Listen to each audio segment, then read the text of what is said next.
മനുഷ്യരിലേക്ക് ആദ്യമായി ശിർക്ക് വന്നെത്തിയത്, ബഹുദൈവ ആരാധന വന്നെത്തിയത് സാലിഹീങ്ങളുടെ വിഷയത്തിൽ അധിഗമിഞ്ഞപ്പോഴാണ്. നൂഹ് നബി അലൈഹി സ്വലാത്തു വസ്സലാം അദ്ദേഹത്തിന്റെ ജനതയിലേക്ക് വന്നു. ആ നാട്ടിലുണ്ടായിരുന്ന ആളുകൾ ശിർക്കിൽ മുങ്ങിക്കുളിച്ച അവസ്ഥയിലായിരുന്നു. ആ നാട്ടിലേക്ക് നൂഹ് നബി വന്നെത്തി. അദ്ദേഹം പറഞ്ഞു, നിങ്ങൾ അല്ലാഹു മാത്രം ദുആ ചെയ്യണം. അത് പറഞ്ഞപ്പോൾ ആ നാട്ടിലുള്ള ആളുകൾ പറഞ്ഞു, നിങ്ങൾ ആരാധിച്ചുകൊണ്ടിരിക്കുന്ന ആരാധ്യ വസ്തുക്കളെ നിങ്ങൾ ഉപേക്ഷിക്കാൻ പാടില്ല. നിങ്ങൾ വദ്ദിനെയോ സുവാഇനെയോ യഗൂസിനെയോ യഊഖിനെയോ നസ്റനെയോ ഉപേക്ഷിക്കാൻ പാടില്ല. എന്താ ഈ പറഞ്ഞതൊക്കെ? അബ്ദുല്ലാഹി ഇബ്നു അബ്ബാസ് റളിയല്ലാഹു അൻഹുമ അദ്ദേഹം പറയുകയാണ്, അസ്മാഉ റിജാലിൻ സാലിഹീന മിൻ ഖൗമി നൂഹ്. നൂഹ് നബിയുടെ ജനതയിൽ ഉണ്ടായിരുന്ന സാലിഹീങ്ങളായ ചില ആളുകളായിരുന്നു അത്.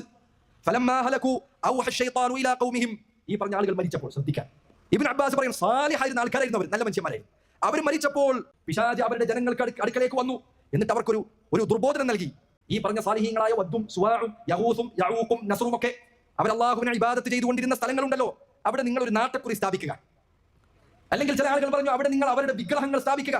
ചില കിതാബുൽ ഖയ്യിം റഹിമഹുല്ലാഹ് കിതാബിൽ പറഞ്ഞതുപോലെ അവരത് ചെയ്ത സമയത്ത് അവരുടെ ഉദ്ദേശം ഈ സാലിഹീങ്ങളെ ഓർക്കുക എന്നത് മാത്രമായിരുന്നു.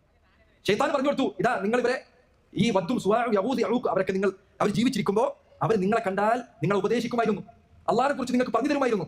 അതുകൊണ്ട് അവരെ കണ്ടാൽ നിങ്ങൾക്ക് അള്ളാഹുവിനെ കുറിച്ചുള്ള ഓർമ്മ ഉണ്ടാകുമായിരുന്നു, ദീനിലേക്ക് തിരിച്ചു വരാനുള്ള താല്പര്യം ഉണ്ടാകുമായിരുന്നു. നിങ്ങൾക്ക് അത് ഇനിയും വേണ്ടേ? അപ്പൊ അവർ ഇരുന്നിരുന്ന സ്ഥലത്ത് അവരെ ഓർമ്മിക്കാൻ വേണ്ടി ഒരു നാട്ടക്കുറി വെക്കുക. അങ്ങനെ ആൾക്കാർ നാട്ടക്കുറി വെച്ചു.